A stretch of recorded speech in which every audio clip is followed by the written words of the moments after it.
ថ្ងៃដែលយើងចងចាំទោះបីកន្លងទៅជាង10ឆ្នាំតែពួកយើងមិនដែលបោះបង់គ្នារីករាយខួបអាពាហ៍ពីហៀសែងអូនអរគុណគ្រប់យ៉ាងដែលបងព្រមកាន់ដៃអូន19ឆ្នាំទោះពេលខ្លាំងអូនខឹងបងតែបងជាប្តីល្អរបស់អូនសូមឲ្យក្តីស្រឡាញ់មួយនេះស្ដិតថេររហូតទៅហើយនៅវើគ្មានថ្ងៃឈប់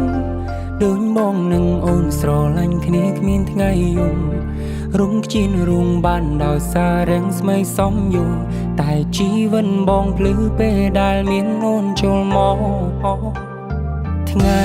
ដែលពួកយើងរងចាំហើយនេះគឺជាស្នេហ៍យើងថែមកច្រើនឆ្នាំតស៊ូតាំងពីក្រ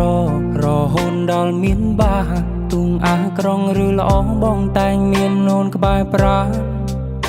បងសូមសារភាពក្នុងថ្ងៃនេះថាបងពិនជាស្នេហ៍ដួងខែរុំនារី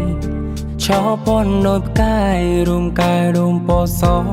អូនឡអើយសែឡគុំស្អាតខ្លាំងពេញបងសុំមងហោទុំអារម្មណ៍មិនចូលបែររូនលូតញោមថ្ងៃនេះជាថ្ងៃໄວ5ផងបងមិនធ្លាប់ចាំងទុំរៀបចំឲ្យយើងខ្លាចជាគូគោអូនគឺជាប្រពន្ធតែបងទុំអូនដូចទ្រសុំជួមបេះដូងមួយនេះផងតើបានទេយើងមាននិស្ស័យបានក្រាបក្បាលរកន្ទេក្នុងនាមជាស្វាមីបានថ្នាក់ថ្នមថ្លៃក្រុមពេ